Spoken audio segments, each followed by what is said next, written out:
Hello friends, welcome to our YouTube channel target the exam. आज हम लोग Lucent GK revision के series में आधुनिक भारतीय इतिहास के टॉपिक सिख एवं अंग्रेज को डिस्कस करेंगे। देखते हैं। सिख संप्रदाय की स्थापना का श्रेय गुरु नानक, जो कि प्रथम गुरु थे, को है। गुरु नानक के अनुयायी ही सिख कहलाए। ये बादशाह बाबर एवं हुमायूं के समकालीन थे। तो सिख धर्म की स्थापना जो है, सिख संप्रदाय की स्थापना यह गुरु नानक जी के द्वारा किया गया था। और गुरु नानक ही जो है यह सिखों के प्रथम गुरु थे और गुरु नानक के अनुयायी सिख कहलाए। और गुरु नानक जो हैं यह बाबर और हुमायूं के समकालीन थे। गुरु नानक का जन्म 1469 ईस्वी में हुआ था। इनके जन्म दिवस पर गुरु पर्व मनाया जाता है। गुरु नानक का जन्म जो है 1469 ईस्वी में हुआ था और इनके जन्म दिवस पर गुरु पर्व मनाया जाता है। 1496 में कार्तिक पूर्णिमा को गुरु नानक को आध्यात्मिक पुनर्जीवन का आभास हुआ। गुरु नानक को जो है आध्यात्मिक पुनर्जीवन का आभास यह 1496 ईस्वी को कार्तिक पूर्णिमा में हुआ था। गुरु नानक ने गुरु का लंगर नामक निःशुल्क सहभागी भोजनालय स्थापित किए और गुरु नानक ने अनेक स्थानों पर संगत, धर्मशाला और पंगत लंगर स्थापित किए। गुरु नानक ने जो गुरु का लंगर नामक निःशुल्क सहभागी भोजनालय स्थापित किया और उन्होंने ही अनेक स्थानों पर संगत, जिसे धर्मशाला और पंगत जो लंगर के नाम से है, उसे स्थापित किया। संगत और पंगत में गुरु नानक के अनुयायियों के लिए एक संस्था का कार्य किया जहां वे प्रतिदिन मिलते थे। तो संगत और पंगत ने जो है गुरु नानक के अनुयायियों के लिए एक संस्था का कार्य किया जहां वे प्रतिदिन मिलते थे। गुरु नानक की मृत्यु जो है 1539 ईस्वी में करतारपुर में हुई थी। गुरु नानक की मृत्यु 1539 में करतारपुर में हो गई और इसके बाद जो है गुरु अंगद, जो कि 1539 से 1552 तक सिखों के दूसरे गुरु हुए और इनका प्रारंभिक नाम जो है लहना था। प्रथम गुरु गुरु नानक रहे, उसके बाद गुरु अंगद सिखों के दूसरे गुरु बने, जो कि 1539 से 1552 तक रहे थे और गुरु अंगद का प्रारंभिक नाम लहना था। इन्होंने नानक द्वारा शुरू की गई लंगर व्यवस्था को स्थायी बना दिया। तो नानक जी द्वारा जो है लंगर और पंगत दो व्यवस्था की गई थी और इसमें से लंगर को स्थायी व्यवस्था बना दिया। गुरुमुखी लिपि का आरंभ गुरु अंगद ने किया था। गुरुमुखी लिपि का आरंभ जो है गुरु अंगद के द्वारा ही किया गया था और सिखों के तीसरे गुरु गुरु अमरदास हुए, जो कि 1552 से 1574 ईस्वी तक सिखों के तीसरे गुरु रहे। गुरु अमरदास ने हिंदुओं से पृथक होने वाली कई कार्य किए। हिंदुओं से अलग विवाह पद्धति लवन को प्रचलित किया। तो सिखों में जो प्रचलित विवाह पद्धति है उसे लवन कहा गया है और गुरु अमरदास ने हिंदुओं से पृथक होने वाले कई कार्य भी किए और हिंदुओं से अलग विवाह पद्धति लवन को प्रचलित किया। अकबर ने गुरु अमरदास से गोविंदवाल जाकर भेंट की और गुरुपुत्री बीबी भानी को कई गांव दान में दिए। तो अकबर ने भी जो है गुरु अमरदास से गोविंदवाल में जाकर भेंट की थी और गुरु की पुत्री बीबी भानी को कई गांव दान में दिए। अमरदास ने 22 गद्दियों की स्थापना की और प्रत्येक पर एक महंत की नियुक्ति की। तो गुरु अमरदास, जो कि तीसरे सिखों के गुरु हुए, उन्होंने 22 गद्दियों की स्थापना की और प्रत्येक पर एक महंत नियुक्त किए।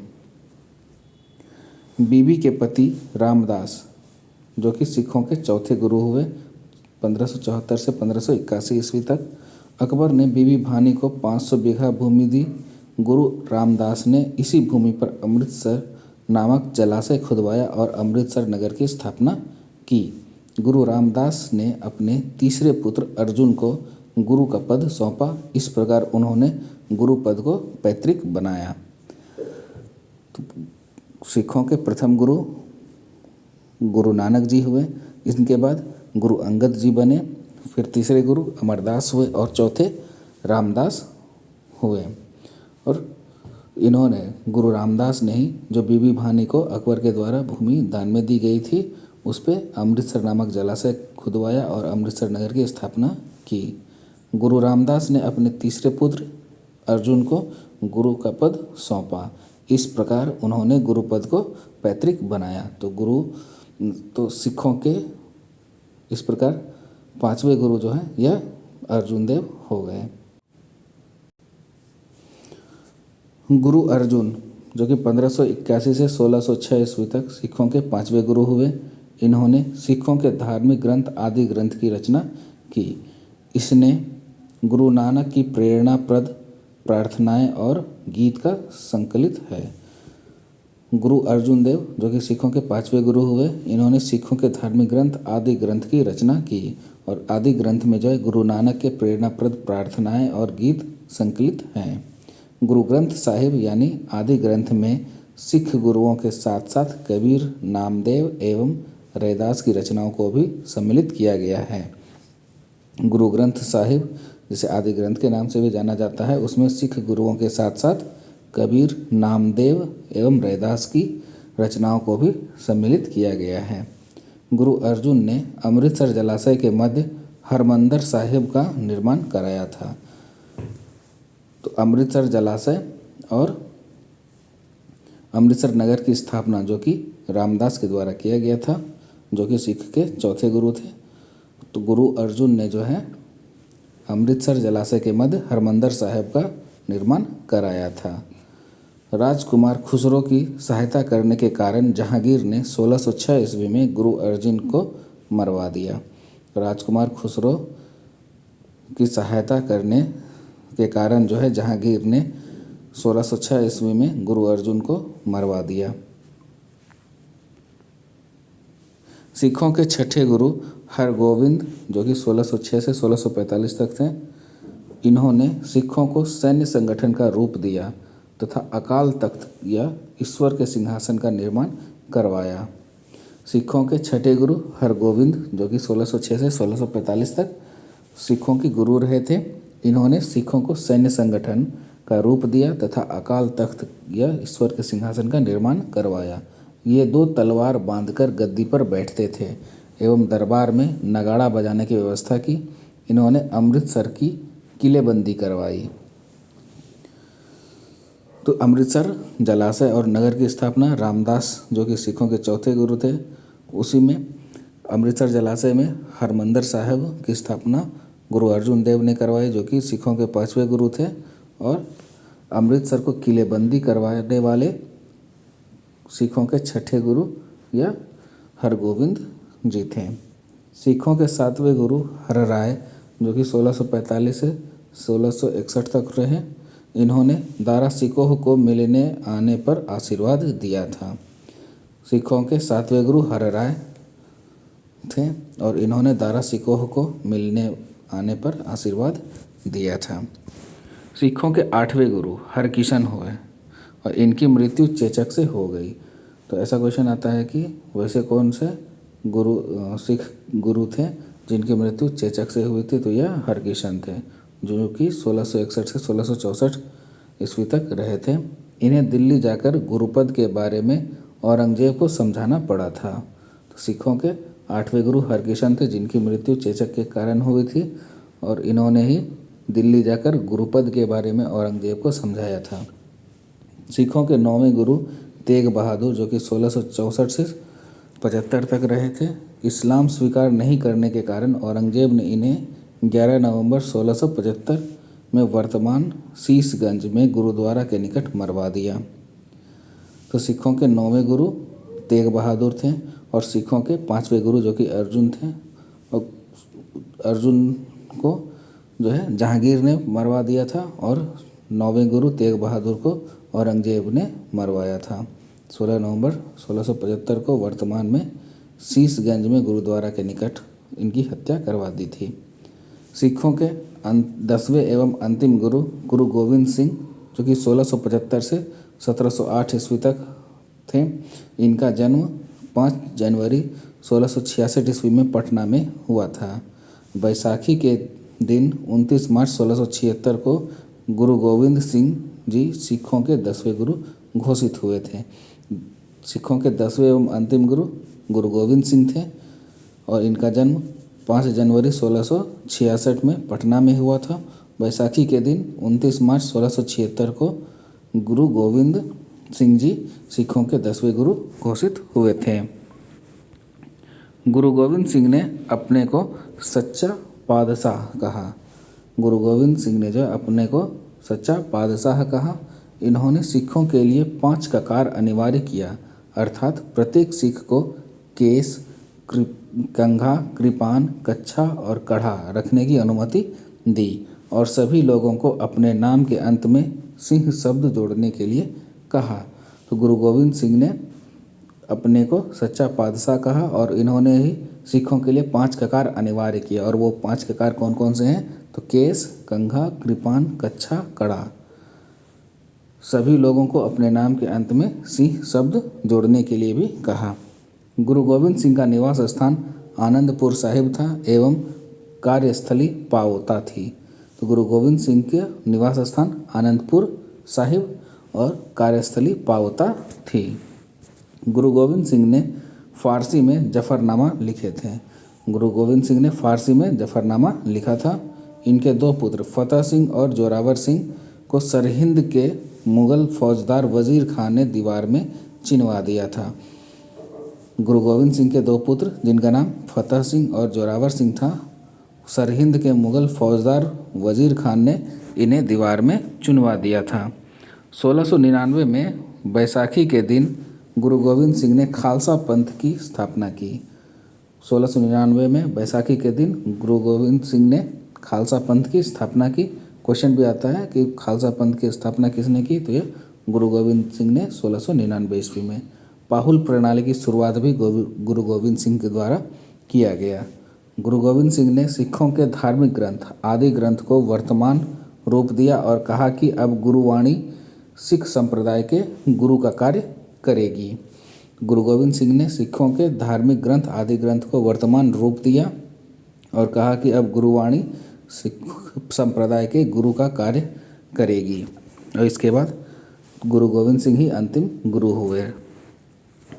गुरु गोविंद सिंह की हत्या 18 अक्टूबर 1708 ईस्वी में नांदेड़ नामक स्थान पर गुल खां नामक पठान ने कर दी थी। तो गुरु गोविंद सिंह की हत्या जो है 18 अक्टूबर 1708 ईस्वी में नांदेड़ नामक स्थान पर गुल खां नामक पठान ने कर दी थी। बंदा बहादुर इनका जन्म जो है 1670 ईस्वी में पुंछ जिले के रजौली गांव में हुआ था। इसके बचपन का नाम लक्ष्मण दास था और इनके पिता रामदेव भारद्वाज राजपूत थे। तो बंदा बहादुर जिनका जन्म 1670 ईस्वी में पुंछ जिले के रजौली गांव में हुआ था, इनके बचपन का नाम लक्ष्मण दास था और बंदा बहादुर के पिता का नाम रामदेव भारद्वाज था जो कि राजपूत थे। बंदा का उद्देश्य जो है पंजाब में एक सिख राज्य स्थापित करने का था। इसके लिए इन्होंने लोहगढ़ को राजधानी बनाया। बंदा बहादुर का जो उद्देश्य था वो पंजाब को एक सिख राज्य में स्थापित करना था। इसके लिए इन्होंने लोहगढ़ को राजधानी बनाया। इन्होंने गुरु नानक एवं गुरु गोविंद सिंह नाम के सिक्के चलवाए। तो बंदा बहादुर ने जो है गुरु नानक एवं गुरु गोविंद सिंह के नाम के सिक्के भी चलवाए थे। बंदा ने सरहिंद के मुगल फौजदार वजीर खान की हत्या कर दी।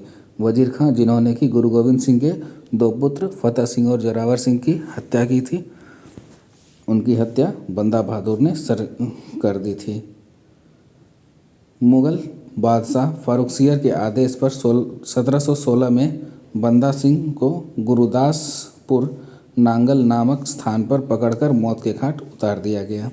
मुगल बादशाह फारुखसियर के आदेश पर जो है 1716 ईस्वी में बंदा बहादुर को गुरुदासपुर नांगल स्थान पर पकड़कर मौत के घाट उतार दिया गया। शहादरा कत्लगढ़ी के नाम से विख्यात है, जहां बंदा ने हजारों मुगल सैनिकों को मौत के घाट उतार दिया था। शहादरा कत्लगढ़ी के नाम से विख्यात है, जहाँ पे बंदा ने हजारों मुगल सैनिकों को मौत के घाट उतारा था।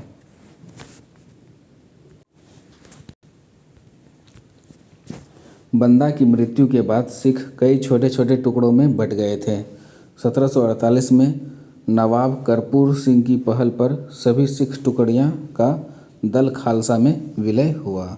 तो बंदा बहादुर की मृत्यु के बाद जो है सिख कई छोटे छोटे टुकड़ों में बट गए थे। 1748 में नवाब कर्पूर सिंह की पहल पर सभी सिख टुकड़ियां दल खालसा में विलय हुआ। दल खालसा को जस्सा सिंह आहलूवालिया के नेतृत्व में रखा गया, जिसे बाद में 12 दलों में विभाजित किया गया। दल खालसा को जस्सा सिंह आहलूवालिया के नेतृत्व में रखा गया, जिसे बाद में 12 दलों में विभाजित किया गया और इसे मिसल कहा गया। मिसल अरबी भाषा का शब्द है जिसका अर्थ है समान। राणा रंजीत सिंह का जन्म जो है गुजरांवाला में 2 नवंबर 1780 को हुआ था, जो कि सुकरचर्या मिसल से संबंधित थे।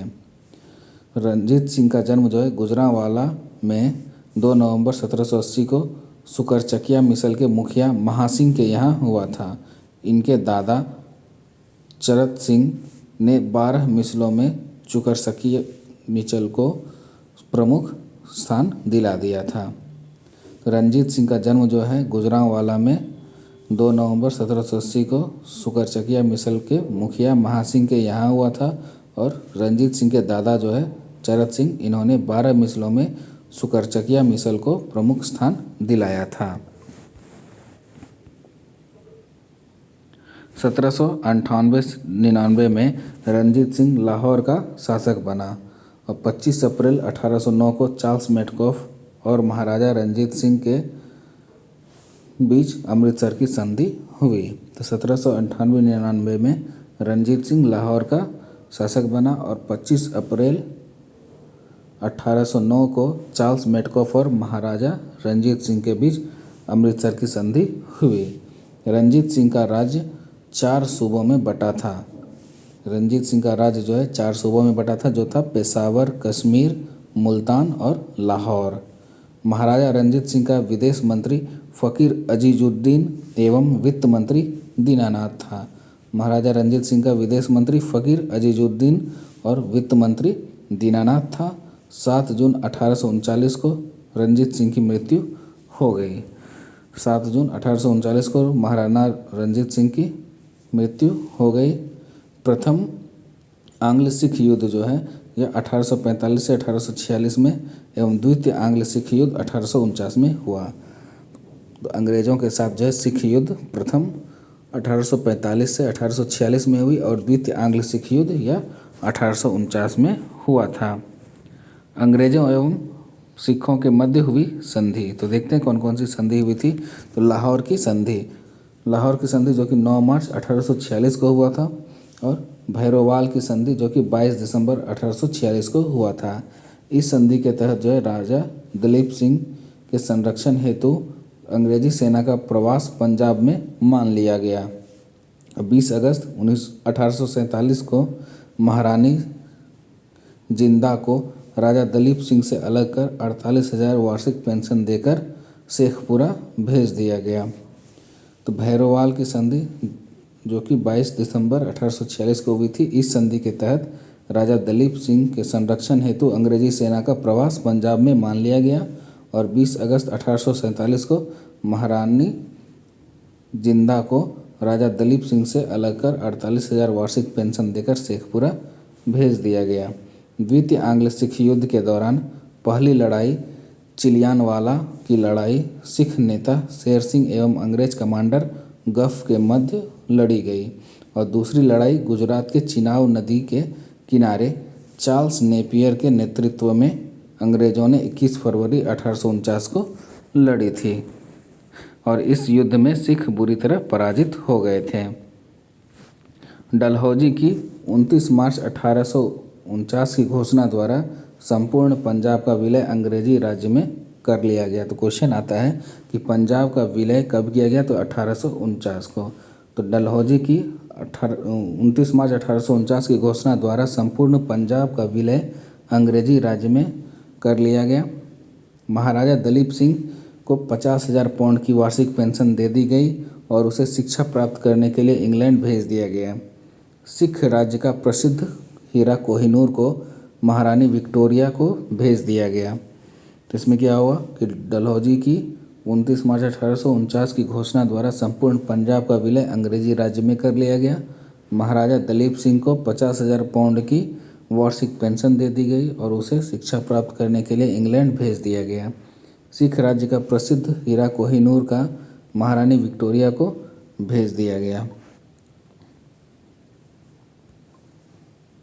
आगे देखते हैं कि सिखों द्वारा किए गए प्रमुख आंदोलन। इसमें से 1873 का सिंह सभा आंदोलन, तो 1873 में सिंह सभा आंदोलन हुआ था। सिंह सभा आंदोलन 1873 में अमृतसर में शुरू हुआ था।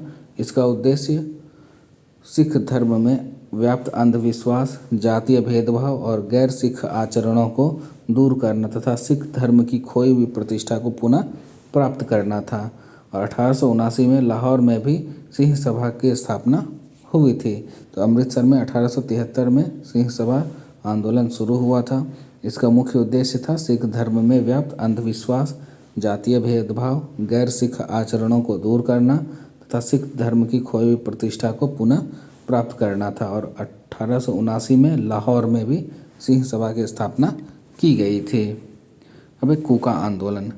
कूका आंदोलन भगत जवाहर मल, जिसे सियान साहब भी कहा जाता है, ने 1840 में पंजाब के पश्चिमी भाग में कूका आंदोलन की शुरुआत की थी। यह आंदोलन मूलतः सिख धर्म को शुद्ध करने और उसमें व्याप्त बुराइयों को दूर करने के लिए था, लेकिन बाद में यह राजनीतिक विद्रोह में बदल गया, जिसका उद्देश्य अंग्रेज़ों को भारत से बाहर निकालना था। तो कूका आंदोलन जो है भगत जवाहर मल, जिसे सियान साहब भी कहा जाता है, उसने 1840 ईस्वी में पंजाब के पश्चिमी भाग में कूका आंदोलन की शुरुआत की और इसका मूलतः उद्देश्य जो है सिख धर्म को शुद्ध करना और उसमें व्याप्त बुराइयों को दूर करना था, लेकिन बाद में राजनीतिक विद्रोह में बदल गया और इसका मुख्य उद्देश्य अंग्रेज़ों को भारत से बाहर निकालना बन गया। भगत जवाहर मल ने अपने शिष्य बालक सिंह के साथ मिलकर इस आंदोलन को संगठित किया और इसका मुख्यालय हजारा, जो कि अब पाकिस्तान में है, उसे बनाया। तो भगत जवाहर मल ने अपने शिष्य बालक सिंह के साथ मिलकर इस आंदोलन को संगठित किया और इसका मुख्यालय हजारा में बनाया था। कूका आंदोलन के एक और प्रमुख नेता राम सिंह कूका थे, जो कि 1857 में राम सिंह ने लुधियाना में स्वतंत्रता का सफ़ेद ध्वज फहराकर ब्रिटिशों के खिलाफ विद्रोह की शुरुआत की। कूका आंदोलन के एक और प्रमुख नेता थे राम सिंह कूका, और 1857 में राम सिंह ने लुधियाना में स्वतंत्रता का सफ़ेद ध्वज फहराकर ब्रिटिशों के खिलाफ विद्रोह की शुरुआत की। और 1872 में कूका कार्यकर्ताओं ने मलेरकोटला और मालधी पर हमला किया, जिसके बाद ब्रिटिश सरकार ने कड़ी कार्रवाई की। 1872 में कूका कार्यकर्ताओं ने मलेरकोटला और मालधी पर हमला किया, जिसके बाद ब्रिटिश सरकार ने कड़ी कार्रवाई की। राम सिंह को आजीवन कारावास की सज़ा दी गई और उन्हें रंगून के मांडले जेल में भेज दिया गया। और राम सिंह कूका की जो है रंगून में मांडले जेल में ही 1885 में शहीद हो गए। कूका आंदोलन को नामधारी आंदोलन के नाम से भी जाना जाता है। कूका आंदोलन ने जाति प्रथा के उन्मूलन, मांसाहार, शराब और नशे के से परहेज, विधवा पुनर्विवाह, महिलाओं को पर्दा छोड़ने जैसी सामाजिक सुधारों को बढ़ावा दिया। आशा करता हूँ कि यह वीडियो आप लोगों को पसंद आया होगा। धन्यवाद।